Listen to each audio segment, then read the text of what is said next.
kan belum masa kampanye, nah, gitu ya.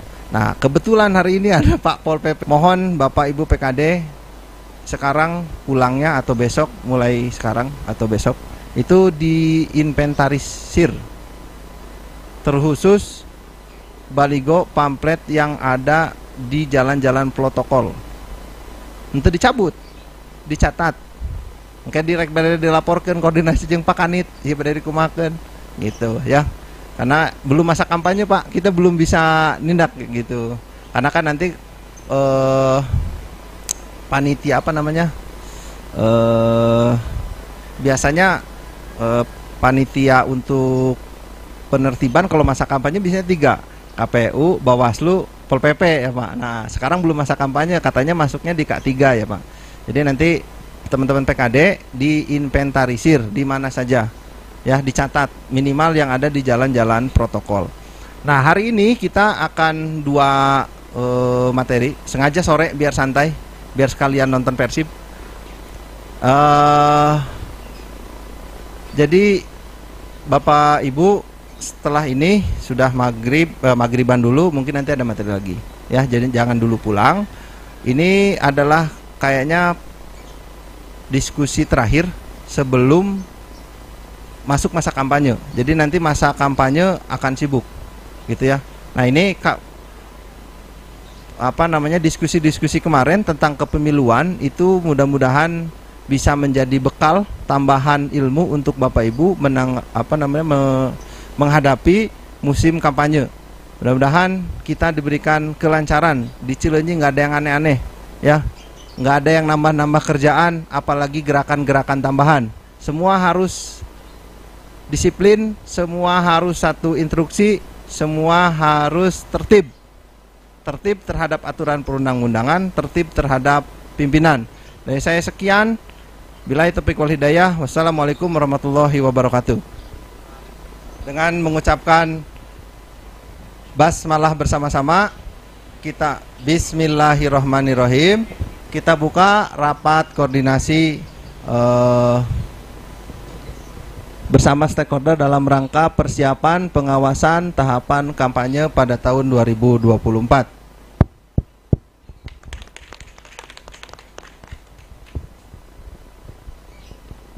Baik, alhamdulillah, terima kasih Bapak Ketua atas penyampaian dan pembukaan kegiatan sore hari ini. Sebelum kita meranjak kepada materi, kita foto bersama dulu ya Bapak. Baik, kepada Bapak Ibu kita memposisikan untuk difoto bersama.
Oke, baik.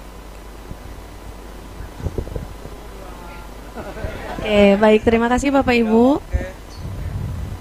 Masih di tempatnya, karena sekarang kita mau beranjak kepada acara inti, yakni pemateri stakeholder dalam rangka persiapan pengawasan tahapan kampanye pada pemilihan kepala daerah tahun 2024.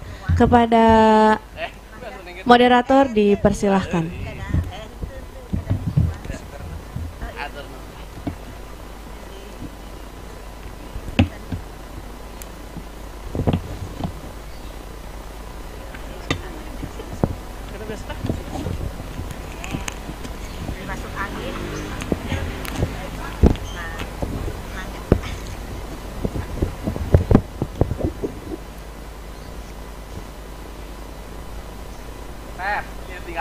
Jangan baturan kan ya.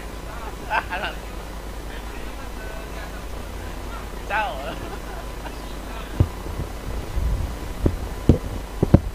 Cek cek.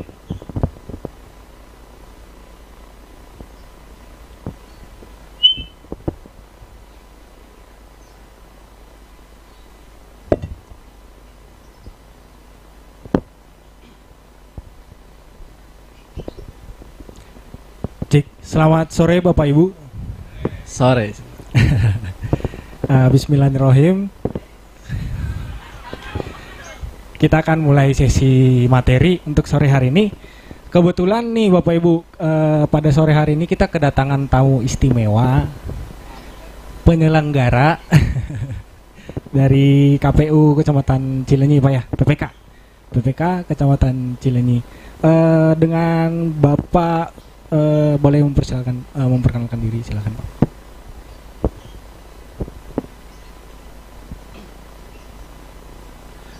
Baik, assalamualaikum warahmatullahi wabarakatuh. Sebenarnya kalau berbicara tentang Cileunyi, ya 80% bukan saya jumawa. Sebenarnya sudah, kalau para senior tuh sudah kenal gitu, kenal saya, terutama kenal jeleknya gitu. Ya kalau berbicara Cileunyi. Oke. Nama, alhamdulillah orang tua memberikan kadideh gitu. Nama teh rada aneh, mungkin di Cileunyi mah can manggih nyaminya ngaran Miki gitu. Ausilmi ada gitu. Ada.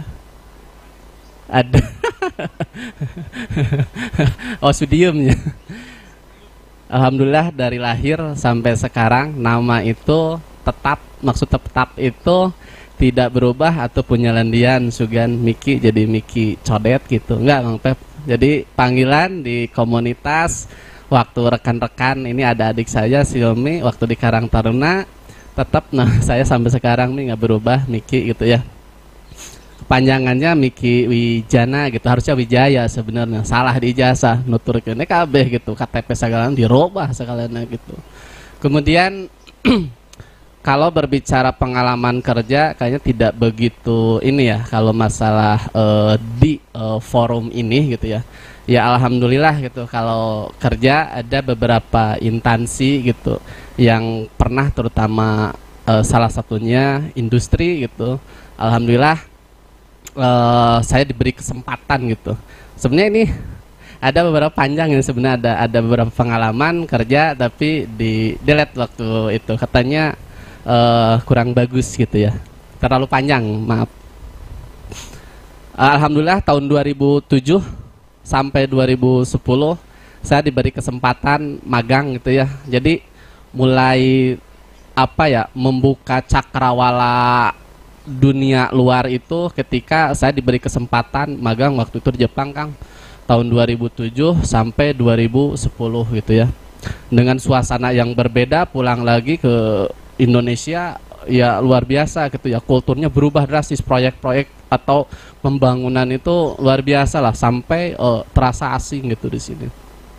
Nah, untuk mengadaptasikan waktu itu saya bingung gitu ya, bingung itu harus seperti apa. Akhirnya masuk ke rekan-rekan waktu itu ngebentuk gitu ya Cileunyi Community gitu ya, yang alhamdulillah Bapak Kades si Biruetan itu salah satu senior gitu ya, guru juga, mentor juga gitu.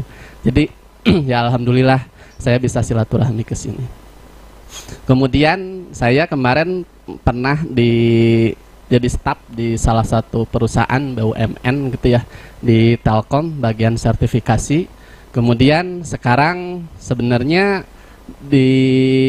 saya diundang itu di akademisinya mungkin ya, di akademisi saya dari 2019 sampai sekarang aktif mengajar gitu ya di salah satu universitas swasta yang dikenal itu Universitas Pom Bensin gitu, Al-Masum atau Universitas Masum gitu. Nah, pendidikan saya ini di delete juga tuh. Sebenarnya pendidikan awalnya di IT gitu, di IT di STIMIK Jabar, kemudian dilanjut ke STIMIK Likmi. Dan saya ini agak sedikit berubah, agak sedikit aneh gitu. S1-nya 2003, kemudian kenapa S2-nya 2017 gitu. Jadi S2 dulu baru balik lagi ke S1. Karena waktu ke S2 saya memakai akademisinya IT waktu itu gitu ya. Nah, berhubung rekan-rekan ya banyak yang ke politisi gitu, ke aktivis dan sebagainya, maka salah satu menjadi doktrin gitu ya. Doktrin saya mendalami di bidang hukum. Ya alhamdulillah doktrin berikutnya ya bergabung juga dengan salah satu LBH atau Haga yang di eksterminal gitu ya, yang dikomandoi oleh Bapak Yudi mungkin ya, yang sering atau dikenalnya Bapak Doyok kan gitu. Nah, kemudian untuk pendidikan saya di Pramuka sebenarnya belajar kepemimpinan dan lain-lain waktu itu di Penegak waktu SLTA. Kemudian alhamdulillah di rumah disodorkan kan, depan rumah itu masjid gitu ya. Jadi di situ mulai berbicara, kalau ketua itu minimal sambutan Kang gitu. Kalau dulu mah pakai tes ngadeg-deg gitu. Ngan ngalaman teh ngompol hungkul alhamdulillah kan gitu. Ya alhamdulillah. Kemudian Karang Taruna, nah ini ada adik saya Silmi gitu ya, yang meneruskan jejak saya dari 2017 sampai 2020 saya aktif di KRW-an Karang Taruna desa, kemudian kecamatan juga sempat aktif dengan Kang siapa? Nih, Kang bukan yang sebelumnya tuh. Lupa. Kemudian, nah ini Cileunyi Community alhamdulillah memperkenalkan saya pada rekan-rekan senior, karena waktu itu ya tergolong saya paling muda ya, cuman jadi penonton saja ya, sering mengisi materi itu Kang Hadian gitu ya, Pak Kades gitu ya, itu memberikan pemahaman bagaimana ya waktu itu ya memang kurang begitu suka dengan apa sebenarnya politik praktisnya gitu. Tapi pemahaman itu terbantahkan oleh beliau karena tidak akan lepas dari politik selama kita hidup bermasyarakat gitu, bersosial gitu. Akhirnya lebih ke mengamati lah gitu, lebih ke mengamati gitu ya. Jadi bahasa benci itu ke personal sebenarnya gitu ya, ke personal yang disangkut pautkan ke organisasi sebenarnya kurang bagus gitu ya. Kemudian ya paralegal tadi sudah, kemudian alhamdulillah sekarang dipercaya jadi pengurus gitu ya di salah satu pondok pesantren di Ranca Ekek, Miftahul Falah, mungkin cabangnya Miftahul Huda, Manonjaya, di bagian pembangunan dan IT gitu ya. Dan menghikmat juga kepada guru gitu, karena tidak bisa menolak gitu, karena kalau berbicara tapi bukan sebagai ustadznya, bukan gitu. Kemudian saya diajak juga jadi Dewan Masjid Indonesia ya, skupnya di desa gitu ya, dengan rekan-rekan gitu ya, dengan para senior, para ustadz ya, apa namanya, iki cibung lah gitu, belajar sambil belajar. Kemudian ini juga diajak kembali oleh rekan-rekan yang ada di aktif di provinsi, kebetulan pakaiannya maaf tadi karena ada kegiatan siang di masyarakat ekonomi syariah bagian bisnis digital, dan sekarang masih berjalan gitu ya. Jadi SK-nya 3 tahun sampai tahun 2024 akhir lah gitu. Dan untuk aktivitas sehari-hari ya alhamdulillah mengajar. Untuk organisasi saya sudah beberapa organisasi, bukan berarti mundur, tidak, karena ada sesuatu hal yang memang menurut saya penting gitu. Ketika berbicara sosial, ketika berbicara pengabdian di lingkungan terkecil dulu. Akhirnya saya pamit di rekan-rekan, bukan berarti pamit tidak ikut campur, tidak gitu. Di daerah kebetulan tempat saya lahir atau tinggal sekarang di Jajawai gitu ya, di Sindangwargi, yang orang sebutkan negara beling gitu ya. Sampai adanya proyek itu membuat suasana itu yang membuat saya harus nonaktif lah di beberapa organisasi untuk menyelesaikan atau di daerah, karena itu menurut saya lebih wajib gitu ya. Nah itu sekilas daripada profil saya gitu Kang. Nanti dilanjut lagi lah. Nah untuk hari ini saya sudah sampaikan kepada ketua, kepada rekan-rekan, jangan bahasanya jangan pemateri gitu, karena ya banyak yang kenal saya kalau berbicara Cileunyi gitu ya, kenalnya itu jeleknya Kang justru. Sekarang jadi pemateri ya, alhamdulillah gitu ya, diberi kepercayaan atau mandat gitu ya. Ya itu untuk sekilas, nanti kita diskusinya dilanjutkan lagi.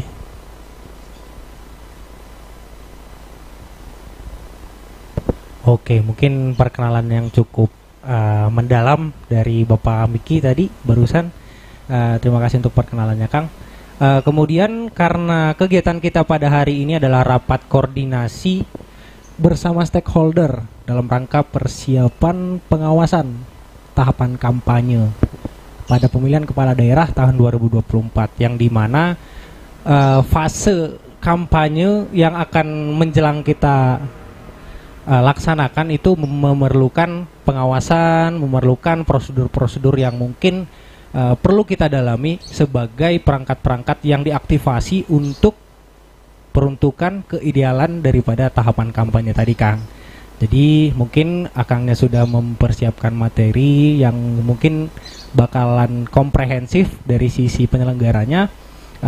Boleh mungkin nanti dari setelah Akang memaparkan materi ataupun slide, nanti dari teman-teman pengawasan memberikan, kita buka sesi pertanyaan bahkan dari stakeholder terkait seperti Satpol PP dan pihak kecamatan.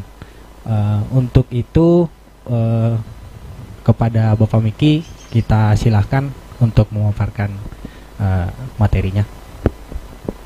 Baik, terima kasih moderator yang telah memberikan atau yang memberikan kesempatan untuk hari ini saya memaparkan. Ini tidak banyak ya, hanya berapa slide ya, 8 slide mungkin isinya, 6 atau 7 slide lah gitu ya. Ya, yang saya hormati para pimpinan atau ketua, para pengurus, baik pengurus tingkat RT, RW, kita kecamatan ya cukupnya Kang ya. Juga tadi disebutkan ada dari Satpol PP juga gitu ya, dan rekan-rekan yang lainnya yang memang tidak bisa saya sebutkan satu persatu. Baik, assalamualaikum warahmatullahi wabarakatuh. Alhamdulillahirabbil alamin wa bihi nasta'inu ala umuri dunya waddin, wassalatu wassalamu ala asrofil anbiya'i wal mursalin wa ala alihi washabbihi ajmain, amma ba'du. Puja-puji serta syukur ya marilah kita untuk hari ini selalu panjatkan kepada Allah Subhanahu wa Ta'ala, karena hari ini bukan sesuatu hal yang kebetulan. Ini sudah takdir dan iradatnya kita bisa berkumpul di tempat yang luar biasa gitu ya. Luar biasa menurut saya, suasana jarang-jarang gitu ya, ke pertemuan suasana terbuka. Ini lebih bersahabat menurut saya, kemudian lebih rileks gitu ya, apalagi rekan-rekan sekalian atau bapak ibu yang memang dari pagi sampai siang mungkin ya beraktivitas itu untuk melepas penat. Tadi kalau ketua bilang untuk hari ini saya tidak tidak ada niatan gitu ya untuk memberikan atau menggurui lah gitu ya, menggurui bapak ibu sekalian gitu ya. Saya lebih diskusi saja, sharing saja untuk hari ini, karena tadi saya menyapa beberapa rekan yang itu secara praktisi ya jauh lebih kompeten sebenarnya gitu, secara praktisi. Nah, saya hanya teoritis saja. Di lapangannya itu tentunya setiap tempat kultur yang berbeda, tentunya untuk menyelesaikan permasalahan juga caranya berbeda juga kan gitu.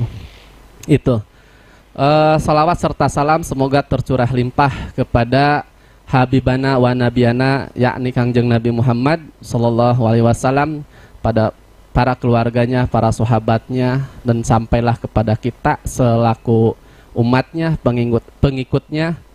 Mudah-mudahan kita dapat syafaatul khusus dari beliau. Amin ya rabbal alamin.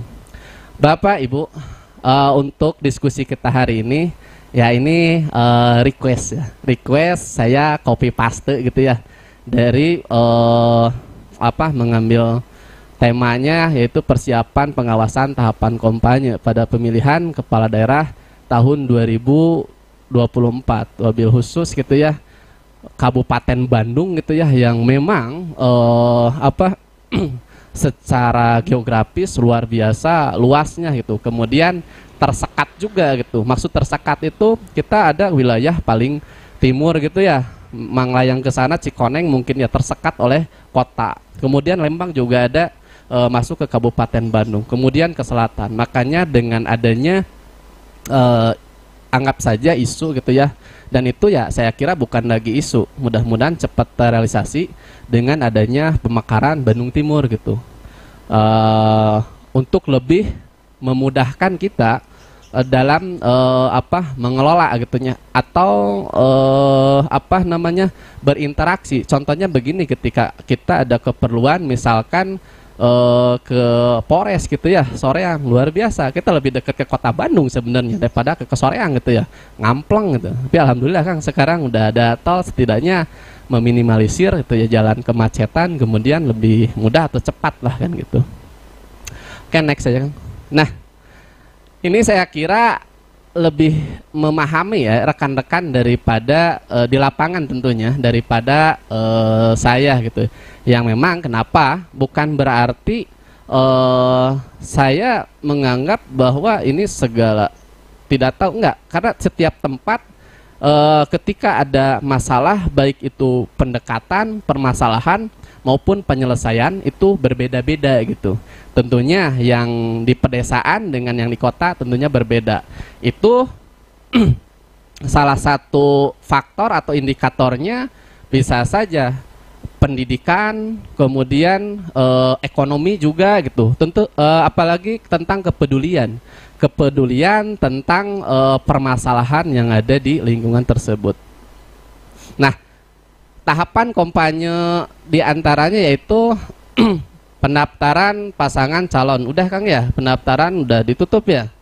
Nah, sekarang kita sudah bisa nih calonnya siapa saja gitu, dimulai dari ketokohan mungkin ya, kemudian elektabilitas dan sebagainya. Terus kontribusi mereka gitu ya selama sebelum mencalonkan itu seperti apa. Tentunya kita ke masyarakat itu pendekatannya lebih daripada menyadarkan gitu, mengajak gitu, bahwa isu-isu dengan adanya media, baik media cetak gitu ya, yang sekarang digitalisasi gitu ya, yang mudah diakses, maupun media-media lewat medsos lainnya, yang satu sama lain gitu, yang bukan mengangkat prestasi dirinya gitu, tapi lebih kita belajar flashback ke belakang gitu ya, lebih menjelekkan lawannya dengan membuat akun atau membayar daripada akun buzzer-buzzer yang memang itu susah untuk dideteksi gitu ya. Sehingga yang lahir di masyarakat itu bukan memilih mana yang terbaik gitu, tapi dia condongnya siapa yang perilakunya yang yang secara umum dia punya track rekor yang lebih jelek, maka itu yang ditinggalkan gitu. Kemudian itu pun belum tentu gitu ya, belum tentu, karena itu baru isu. Itu bisa saja hoax gitu ya, itu bisa saja buzzer-buzzer yang memang tadi disebutkan yang tidak bertanggung jawab. Kemudian tadi sudah disebutkan juga oleh ketua, pada masa kampanye ini kita kalau misalkan belum saatnya, ya tentunya etika itu harus dijalankan berdasarkan, bukan berdasarkan kita suka tidak suka gitu, tapi berdasarkan peraturan, regulasi atau undang-undang yang berlaku di negara kita. Tadi ya, masa kampanye ini tadi sudah disampaikan oleh ketua, tertibkan gitu. Bahasa ditertibkan bukan berarti ada yang pasang langsung dicopot. Kita ada etikanya gitu ya, ada aturannya. Kemudian dalam nanti pemungutan suara, tentunya bahasa jujur dan adil atau jurdil itu sudah bukan bahasa baru lagi, tapi pada implementasinya di lapangan kita banyak menemukan hal-hal yang sifatnya tidak sesuai dengan bahasa jujur, dengan bahasa adil gitu ya. Karena keinginan untuk terutama tim sesnya untuk memenangkan jagoannya atau calonnya itu tidak sedikit gitu ya. Berbagai macam cara itu dihalalkan. Nah, ini kita harus waspada, kita harus teliti gitu ya. Kita harus memang peka terhadap hal-hal yang memang mengganggu terhadap keamanan, kenyamanan dalam berdemokrasi gitu. Kemudian dalam penetapan pemenang gitu ya, ini ada beberapa atau sering terjadi gitu ya, ketika saya sebut saja di tetangga kita ada pemilihan kepala desa waktu itu. Suaranya ya memang harus kayak gitu itu. Selisih suaranya hanya satu gitu. Hanya satu gitu. Dan itu pun ketika katanya isunya ya yang cerita di masyarakat itu bahwa masih ada waktu, belum ditutup gitu ya. Dianggap karena tempatnya sudah sepi gitu ya, ya sudah tidak ada lagi yang mencoblos. Padahal masih ada gitu. Akhirnya gugat-menggugat itu terjadi. Makanya kita harus benar-benar tepat waktu. Tadi masalah waktu sudah disampaikan gitu ya oleh ketua. Bagaimana kita menjalankan regulasi, kemudian ya intinya jangan sampai kita yang posisi gitu ya, yang harusnya berada sebagai apa ya, wasit gitu ya, tengah-tengah itu ada seperti ada keberpihakan. Nah itu jangan sampai terjadi. Nanti yalah kembali kerugian itu pada kita gitu ya.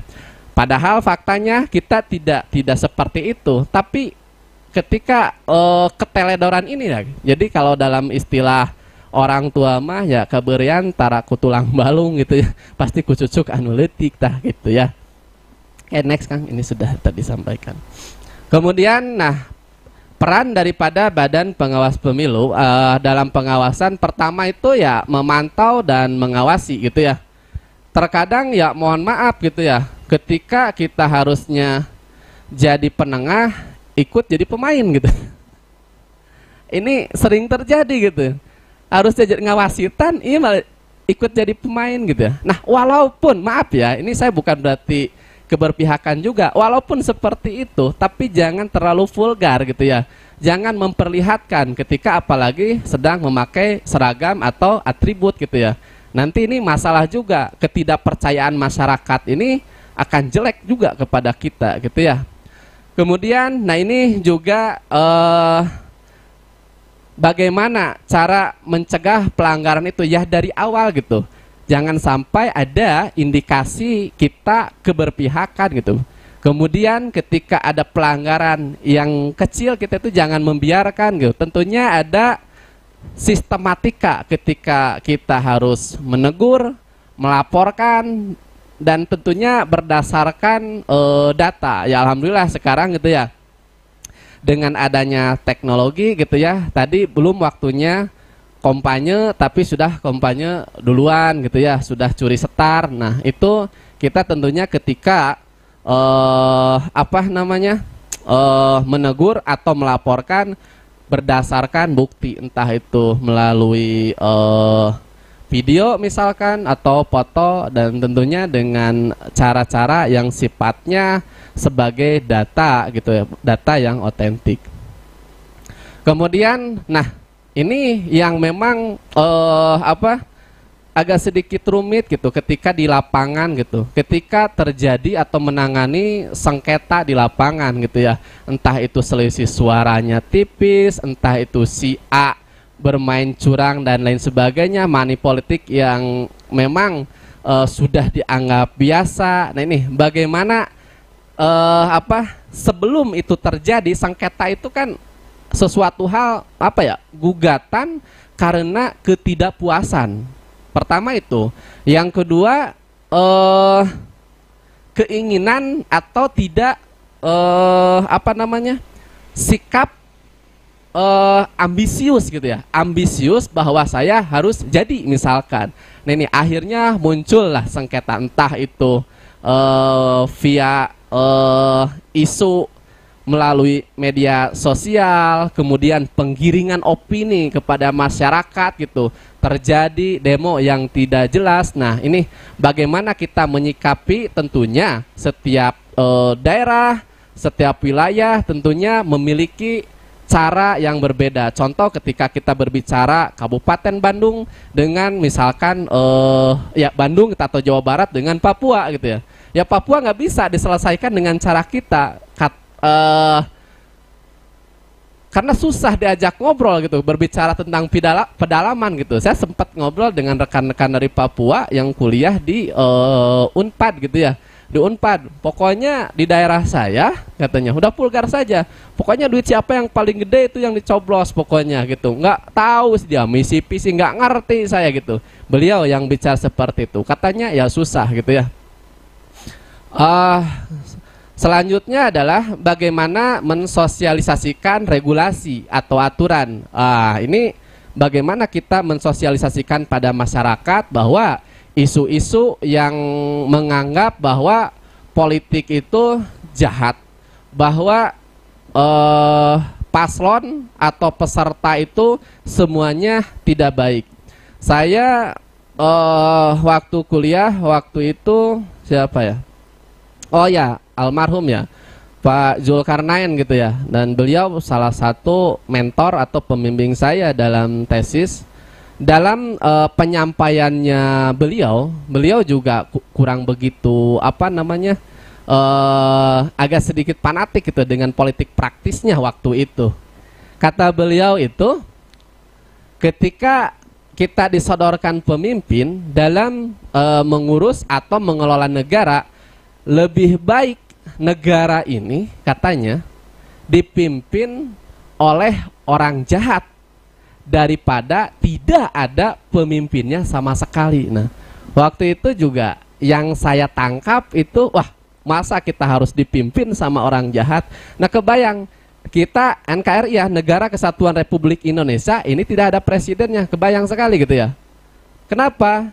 Itu akan masuk gitu ya, akan masuk negara-negara lain dengan bebas karena tidak ada komando dari kita. Maka kalau itu terjadi, ya tunggulah penjajahan berikutnya gitu. Karena tidak ada pemimpin. Nah, itu katanya lebih baik dipimpin sama orang jahat daripada negara ini tidak ada pemimpinnya sama sekali. Nah, intinya adalah bahwa pemahaman tentang politik itu atau edukasi tentang politik itu ya harus ditanamkan sejak dini gitu, bahwa tidak semua atau tidak seharusnya ketika ada media atau isu-isu yang sifatnya negatif itu dianggap semua sama. Saya kira tidak seperti itu gitu ya. Dan kebayang kalau dunia ini sudah tidak ada orang baik, saya kira secara keyakinan gitu ya, ini sudah ditilepan, ditutup kan gitu. Tentunya ya orang baik tuh masih ada. Next kan. Kemudian nah ini bagaimana koordinasi dengan pihak terkait. Nah, tadi diulang-ulang gitu ya, disebutkan bagaimana kita itu berinteraksi, berkomunikasi dengan stakeholder yang memang berkaitan gitu ya, dengan KPU ya bagaimana gitu ya tentang regulasi KPU itu sendiri terhadap paslon ya. Saya kira KPU punya aturan mainnya sendiri gitu ya. Kemudian dengan partai politik gitu ya, dengan berbagai partai, apalagi di Cileunyi ini apa ya, menurut saya unik gitu ya. Unik itu seperti apa? Jadi hampir semua partai itu kadernya itu masuk Cileunyi itu. Jadi dimulai apalagi partai yang sifatnya religi gitu ya. Ya kultur kita Cileunyi itu religiusnya masih kental gitu. Tapi saya bukan berarti menganggap bahwa partai yang sifatnya religi itu lebih banyak pengikut, tapi saya kira tidak seperti itu.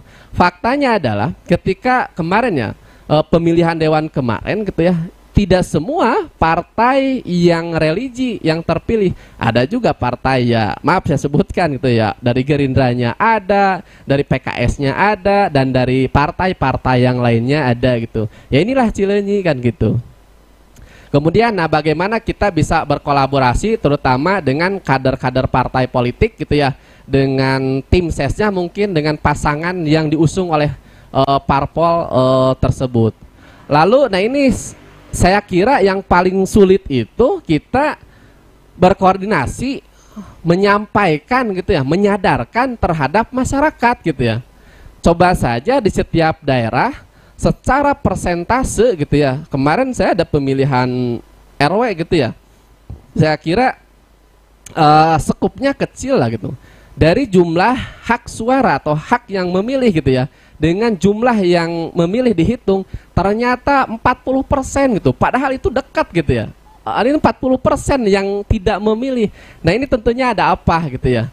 Apakah tidak suka dengan, waktu itu calonnya ada 2 gitu. Apakah tidak suka dengan kedua-duanya? Atau misalkan sudah muak gitu ya, bahasanya apa muak ya?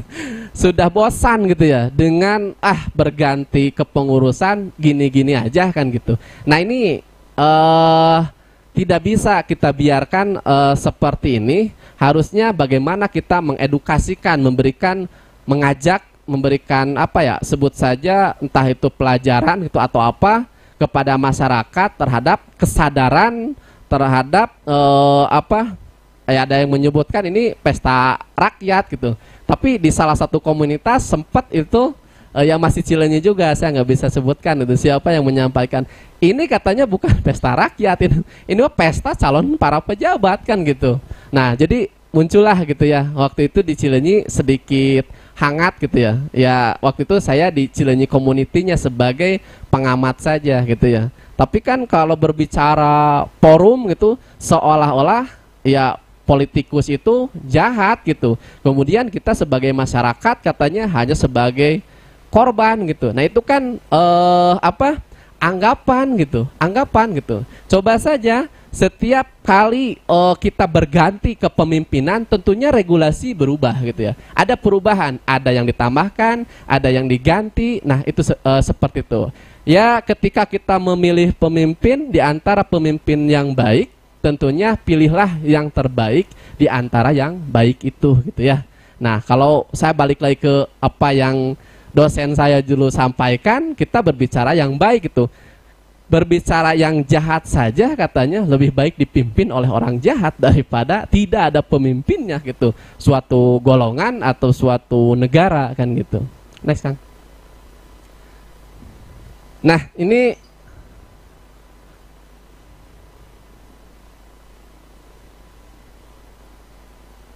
yang barusan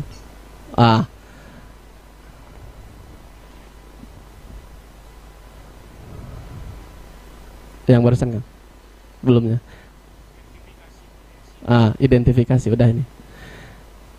Nah apa itu identifikasi? Identifikasi itu seperti menganalisis gitu ya. Ketika sebelum terjadi pelanggaran, tentunya pelanggaran yang berat, yang besar, ketika ada api yang kecil gitu, kita harus analisis. Kita harus mengidentifikasi. Ketika entah itu isu, entah itu pelanggaran, kita harus respect gitu. Sebelum isu-isu itu menyebar, maka ya kecenderungan untuk chaos itu atau kehancuran itu terjadi.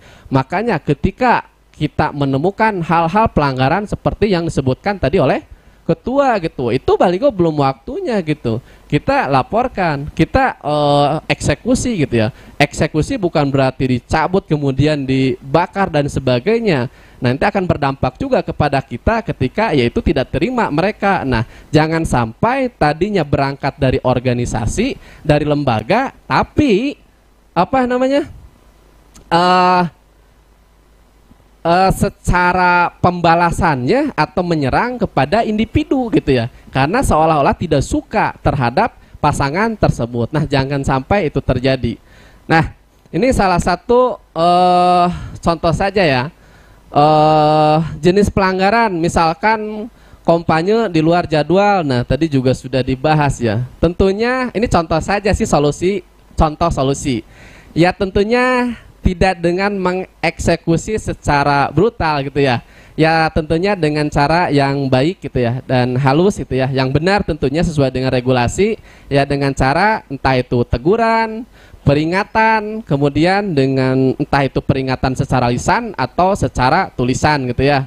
Nah bahkan bila perlu sanksi administratif gitu ya, jika pelanggaran itu terjadi atau sudah sudah diingatkan tapi diulang-ulang, maka itu saya kira perlu ditindak gitu ya, karena itu bibit-bibit daripada yang nantinya jangan sampai meledak gitu, membludak gitu ya, menyebar atau menjadi besar apinya gitu ya, dan bisa saja berdampak kepada pasangan-pasangan yang lainnya. Misalkan si itu yang menang, orang piraku hente, nah itu akan rame lah nantinya gitu. Nanti yang kena siapa? Kembali lagi kita gitu ya, sebagai ya memang petugas di sini gitu ya.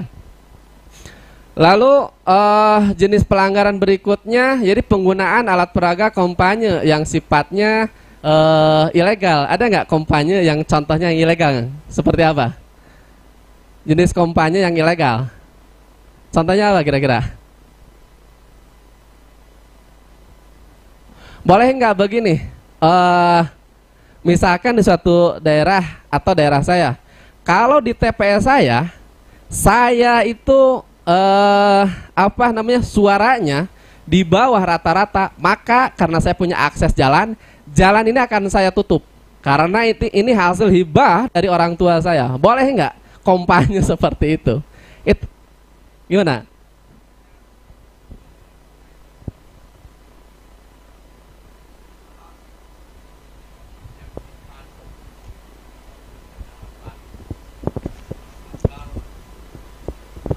Agar masyarakat mencoblos dia, itu sebetulnya ada pelanggaran, tidak boleh itu menjanjikan sesuatu itu.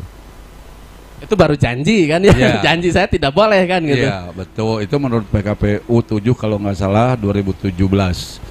Ada aturan mainnya di sana.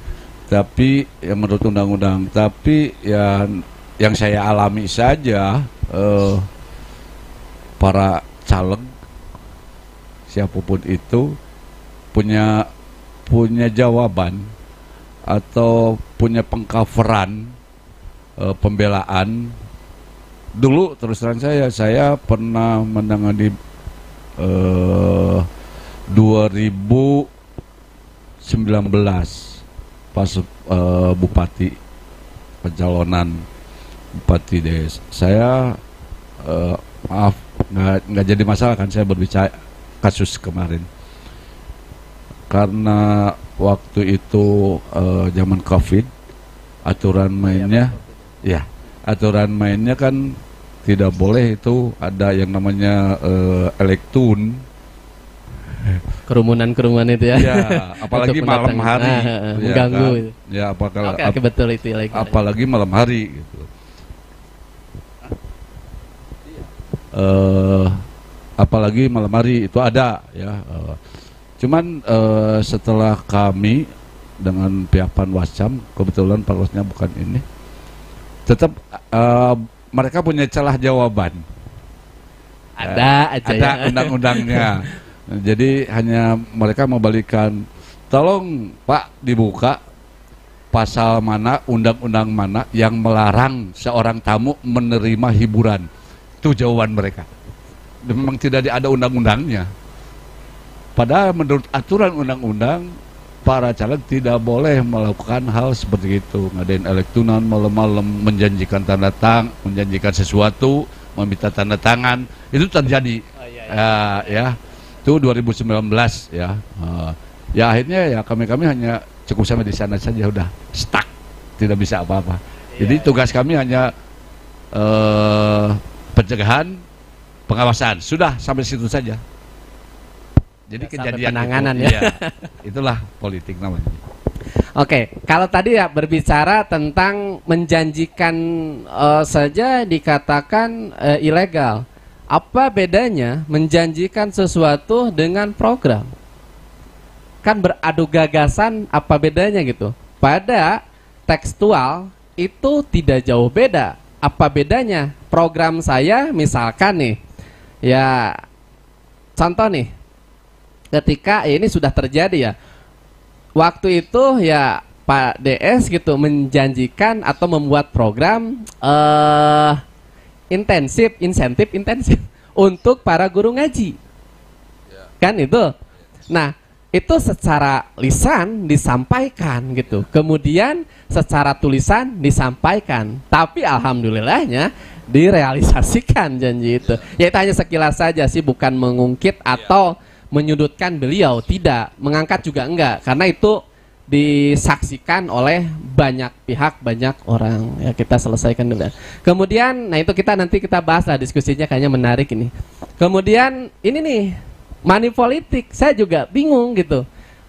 Kayak begini nih, money politik itu ketika saya mengantarkan sesuatu, contoh misalkan entah itu pamflet, entah itu bentuk, ya kalau secara sosialnya, maaf ya, kalau memberi berupa apa ya, entah itu kerudung atau apalah gitu, itu seperti sosial, memberi. Yang menerima pun kan tidak meminta, tapi diberi. Orang yang diberi gitu ya, anggap saja alibi lah gitu ya, ini rezeki gitu ya, menolak pemberian ya dosa gitu. Nah, kita juga bingung antara apakah money politik ini harus bentuknya uang, apakah barang itu disebut money politik atau tidak gitu kan. Ini kan sesuatu hal yang tabu kan gitu. Contoh nih, money politik, atau kalau uang dikasih 50.000 tapi kalau barang tuh 100.000, tentunya lebih besar daripada barang gitu kan. Yang kecil dilarang, yang besar kenapa tidak dilarang. Nah ini sesuatu hal yang tabu gitu ya. Nah makanya posisi kita itu, kalau itu tidak boleh ya tidak boleh, kalau itu boleh ya boleh. Makanya regulasi ini bisa nggak gitu kita kerucutkan gitu, bentuk barang. Contoh saja ini mah, apakah barang ini termasuk pemberian barang, termasuk money politik atau tidak kan gitu. Nah ini tentunya ya nanti kita diskusikan. Kemudian contoh daripada pelanggaran berikutnya yaitu, nah ini nih, ujaran kebencian ya atau hoax gitu ya, bukannya mengangkat gagasan, bukannya menawarkan program, malah menjatuhkan. Saya kira ini setiap fase, setiap waktu ke waktu ini susah untuk untuk dihentikan gitu. Apalagi dengan kebebasan berekspresi lah, tidak ada sortir di media sosial gitu ya. Ya sekarang yang yang muncul isu-isu itu ketika track record dia sebelum mencalonkan gitu. Nah jadi dikupasnya itu setelah benar-benar dia, ya mohon maaf itu, unsur daripada pembalasannya setelah dia jadi mencalonkan, bukan sebelumnya gitu. Jadi benar-benar, dan ini tidak bisa dipungkiri itu by data itu kan. Nah ini cerita ujaran kebencian itu seperti ini, yang tadi tidak tahu, tidak kenal ya karena lihat di medsos, terus kemudian diulang-ulang, di-share lagi. Nah ini jadi habit atau jadi kebiasaan atau jadi jadi mendarah daging lah gitu. Padahal kita nggak kenal gitu dengan dia, bener nggak seperti itu. Nah karena di medsos itu diulang-ulang, akhirnya itu akan berdampak negatif bagi si calon kandidat gitu ya. Oke, next. Nah ini Bapak Ibu sekalian, nah bagaimana kita mensosialisasikan dan sebagai pendidikan lah kepada masyarakat, tentunya sosialisasi atau bagaimana kita menyikapi tentang pemilihan umum di sini gitu. Bagaimana kita menyampaikan, tentunya Bapak Ibu sekalian, apalagi yang memang asli Pituin Cileunyi, tentunya setiap kultur ya saya selalu menyampaikan gitu ya, setiap materi. Jadi ketika mensosialisasikan itu alangkah baiknya gitu putra daerah itu atau putra setempat itu dia dilibatkan, entah itu meskipun ya dia bukan dari Bawaslu misalkan, entah itu dari organisasi kepemudaan, tak apalah, karena dialah yang jadi yang lebih mengenal terhadap wilayahnya itu. Nah, sosialisasinya seperti apa? Pertama itu bagaimana mengedukasikan pemilih. Jadi dilihatnya itu programnya oke, yang baik-baiknya yang disampaikan. Lalu mensosialisasikan calon terkait, ya alhamdulillah ya, tanpa disuruh dengan adanya baliho itu memperkenalkan si calon-calon itu. Jadi kita tidak terlalu seperti tadi memperkenalkan CV gitu. Enggak, lihat saja ini tuh mukanya, ini namanya. Kalau lihat track recordnya kita bisa searching gitu ya. Ini lebih detail lah gitu ya. Lebih mudah sekarang itu cara penyampaian. Lalu bagaimana kita bekerja sama dengan media? Nah ini ya, saya kira kita maaf sekali saya tidak berniat menjelekan rekan-rekan dari para jurnalis gitu ya. Dia mengangkat ketika dia ada kepentingan atau keuntungan gitu. Itu satu. Yang kedua, ketika ketidaknyamanan dia terhadap calon, akhirnya yang diangkat itu yang jelek-jeleknya, walaupun itu sebenarnya benar nggak salah gitu. Nah ini ketidaktransparansi atau netral itu ya, secara netral media itu seperti ini. Coba di televisi kemarin gitu ya, ketika ada demo bla bla bla gitu, kenapa televisi harusnya netral gitu ya? Karena itu menyangkut daripada skala nasional gitu. Kita yang berada di rumah gitu ya, seolah ketinggalan informasi sejauh mana nih gitu ya. Harusnya mana yang dipublikasikan, mana yang sifatnya privat. Saya kira media ini baik itu media cetak maupun media ya televisi ini harus berada posisi di netral gitu. Jadi independen. Jadi kita itu bingung juga gitu ya. Yang punya stasiun televisi orang-orang politikus hampir semua gitu ya. Jadi ini agak sedikit ambigu lah gitu, atau seolah-olah sudah didesain gitu, didesain bahwa ini media saya, jadi saya ketika yang baik-baiknya saja, kemudian ketika calon lawannya gitu ya, nah itu karena fakta akhirnya itu yang diangkat. Ini media kita gitu. Saya juga agak sedikit bingung gitu, bagaimana pengawasan terhadap media gitu, kenetralannya terhadap media gitu. Ini kelas berat ini gitu, apalagi media televisi. Kemudian, nah ini saya kira kampanye online ini perlu ya digalakan gitu ya. Saya juga sempat gitu ya berdiskusi waktu itu, bisa nggak kita itu entah itu ada ada ruang untuk Cileunyi itu, waktu itu Cileunyi kita itu bisa melihat informasi atau kebutuhan kita itu di sana, yang nantinya misalkan nih Cileunyi gitu ya, nanti kita mau yang dikunjungi apa, Cibiru Wetan misalkan, nanti ngeling lagi ke web Cibiru Wetan. Nah informasi segala itu ada di situ. Nah di sini harus ada kenetralan, apapun harus peka intinya terhadap kejadian atau suasana pada saat ini gitu ya. Jadi ini bagian daripada edukasi gitu ya. Jadi akses ini saya kira penting dan perlu. Next Kang, nanti didiskusi aja ini. Nah, bagaimana sih pelaporan dan penanganan ini juga tadi ya, saya di sini tidak bisa terlalu jauh bagaimana cara menyelesaikannya, karena setiap daerah gitu ya, tentunya setiap daerah cara menyelesaikannya itu berbeda-beda itu. Ya pertama bagaimana mekanisme pelaporan, tentunya ya kita juga tidak punya ya, Indonesia itu undang-undang murni gitu. Sampai sekarang kita belum punya. Jadi bingung juga gitu. Jadi undang-undang kita ya yang telah kita ketahui bersama-sama masih didoktrin itu undang-undang dari Belanda Kang gitu. Jadi Belanda itu masih ada gitu, dasar dari undang-undang Belanda kapitalis itu. Jadi ada istilah runcing ke bawah, tumpul ke atas gitu. Itu doktrin Belanda masih ada. Kemudian tidak menutupi juga dalam undang-undang itu disisipi oleh aturan dari agama, khususnya agama Islam gitu. Contoh bab pernikahan gitu pakainya agama, bukan undang-undang murni kan. Kemudian bab waris itu juga undang-undang agama yang dipakai, nasionalis, yang dipakai secara nasional gitu.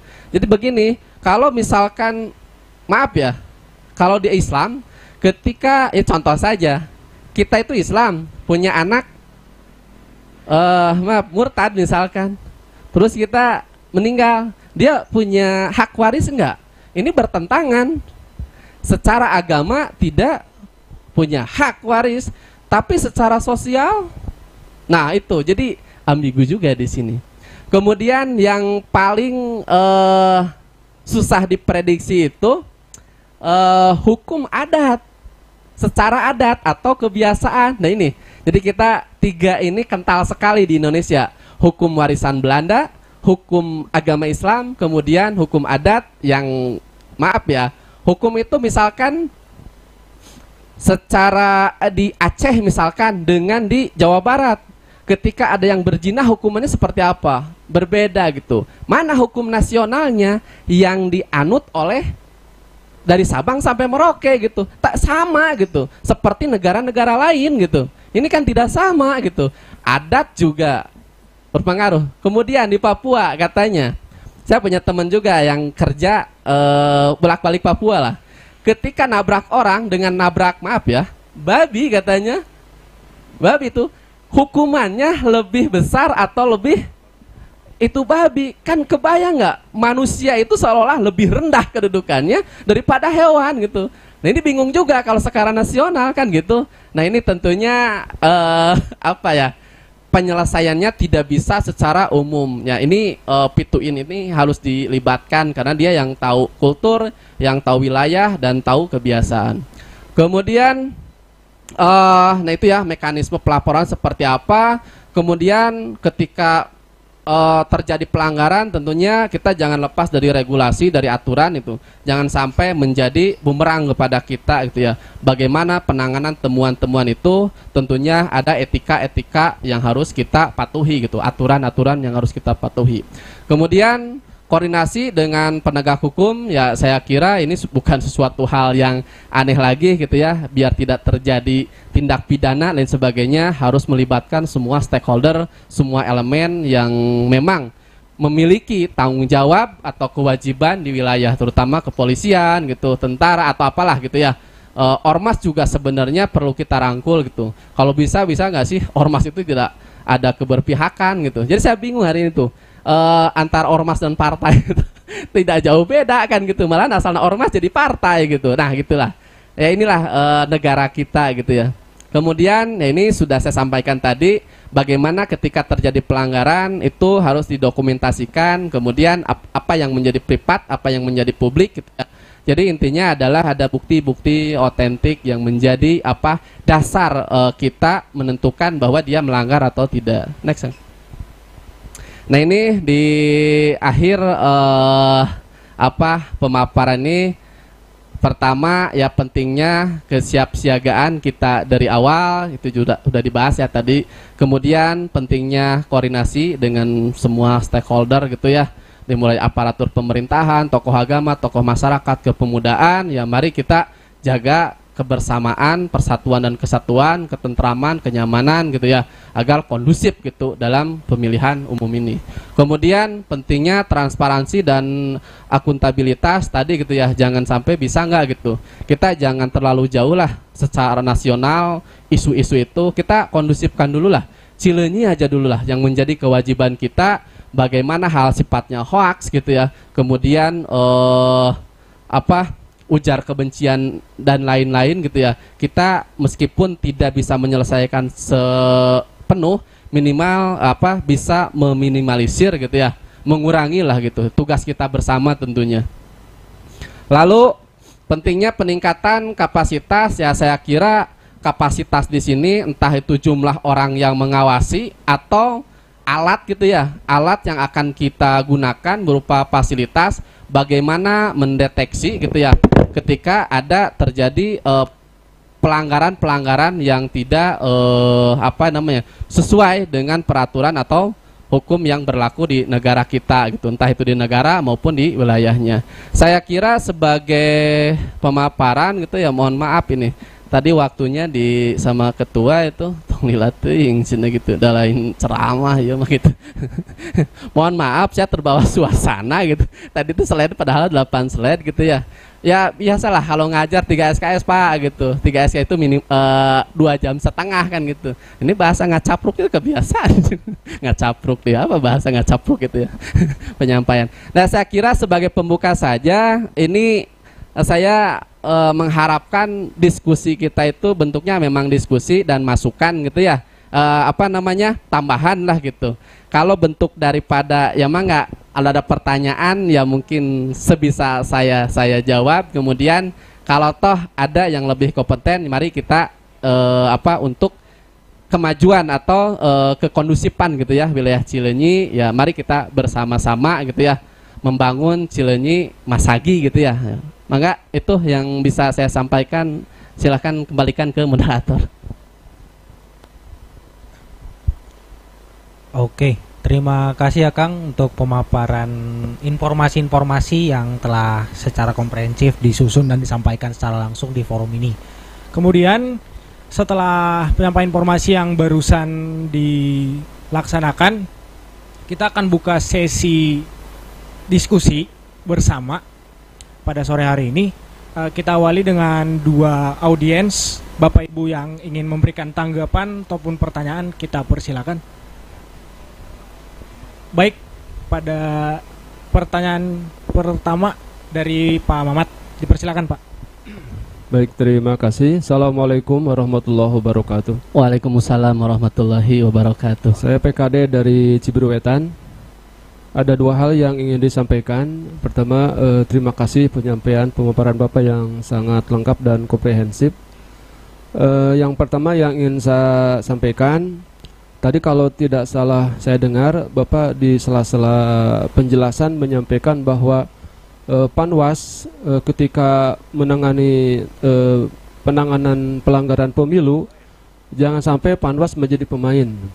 Nah, apakah itu pernah terjadi kasus di Cileunyi atau hanya kelakar bercanda atau bagaimana? Karena seingat kami PKD khususnya, tidak pernah kami sebagai pengawas menjadi pemain ketika penanganan pelanggaran pemilu gitu. Kalau misalnya kasus di mana, di desa mana atau di daerah mana gitu. Yang tadi apakah itu bercanda atau memang ada kasus di Cileunyi?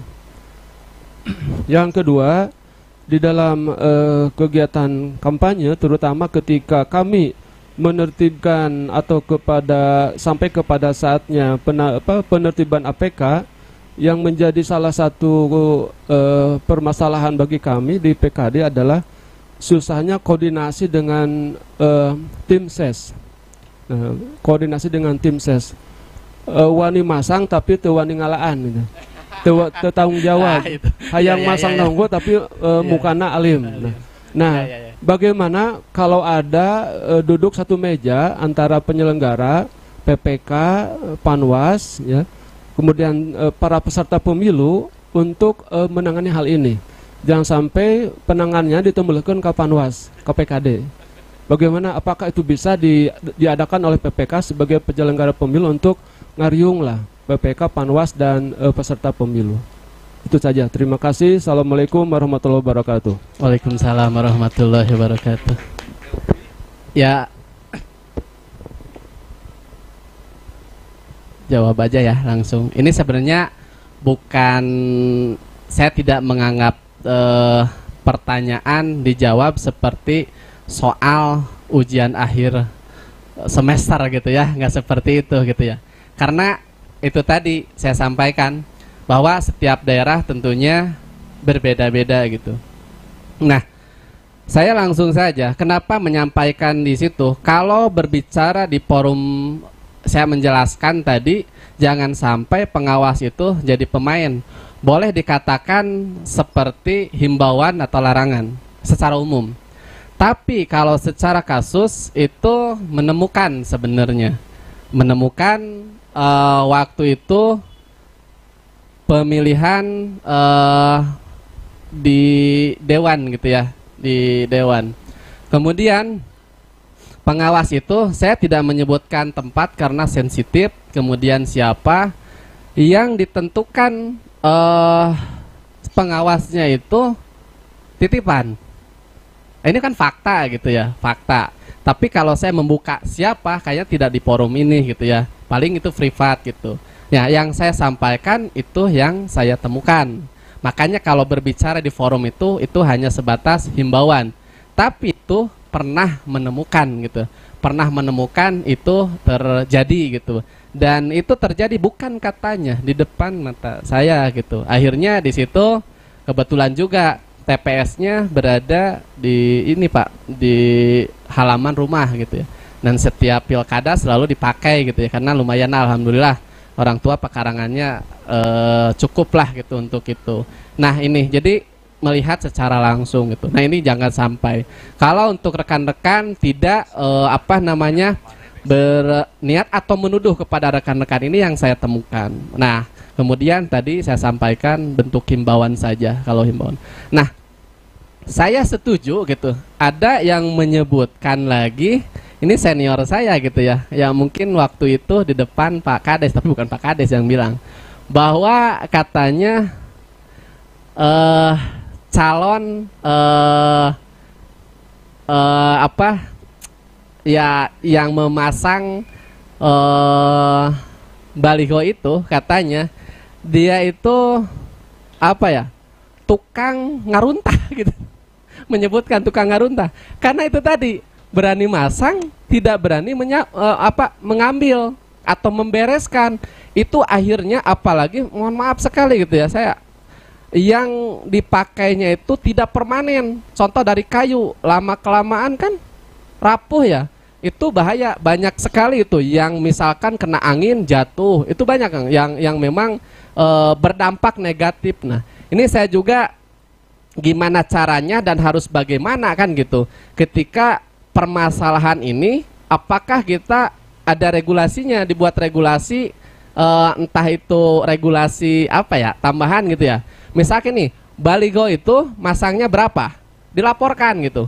Dan nanti yang dipasang ini harus dikembalikan dengan jumlah yang sama gitu. Untuk untuk bentuk pengawasan gitu, bahwa bukan hanya sudah nggak seperti itu, harus ada buktinya. Kemudian ketika dia memasang di mana, misalkan di setiap tempat-tempat kerumunan banyak orang, ketika memasang dia dipoto. Nah di akhir dia harus foto ulang. Nanti kita cocokkan gitu, ribet nggak kira-kira gitu kan? Tempatnya di sini asalnya oke dia masang, kemudian di akhir masa-masa kampanye sudah hilang, tempatnya sama, fotonya posisinya sama. Apakah itu efektif tidak gitu? Ya kembalikan lagi kepada rekan-rekan dan para tim ses si calon ini gitu Kang. Nah ini saya ya kita gitu tidak bisa memutuskan secara personal atau gagasan ini tidak bisa hanya sepihak gitu. Ini harus semua pihak dari tim ses masing-masing atau perwakilan atau ketua simses yang memang duduk bersama. Saya kira itu cara menyelesaikan masalah ini agar kondusif di akhirnya gitu. Terima kasih. Baik, terima kasih untuk pertanyaan dan penjelasan dari para penanya dan penjawab. Mungkin karena berhubung waktu sudah menunjukkan dekat dengan azan maghrib, apakah bisa kita cukupkan Bapak Ibu? Iya, ada sesi itu dulu Pak. Ya udah aja. Oke. Iya. Nanti mungkin kita mudah-mudahan dipertemukan di forum-forum yang lain ya Pak ya. Jadi nanti kita bisa diskusi lagi lebih luas lagi Bapak Ibu gitu mungkin ya, cukup? Ya, tutup. Iya. Baik, demikianlah sesi bertukar informasi merenyah antar kita pada sore hari ini. Dengan demikian kita cukupkan untuk sesi pertama jangan lupa Bapak Ibu masih ada sesi kedua setelah sholat maghrib, istirahat sholat makan kemarinnya. Kita masih ada sesi kedua dengan pemberi informasi baru lagi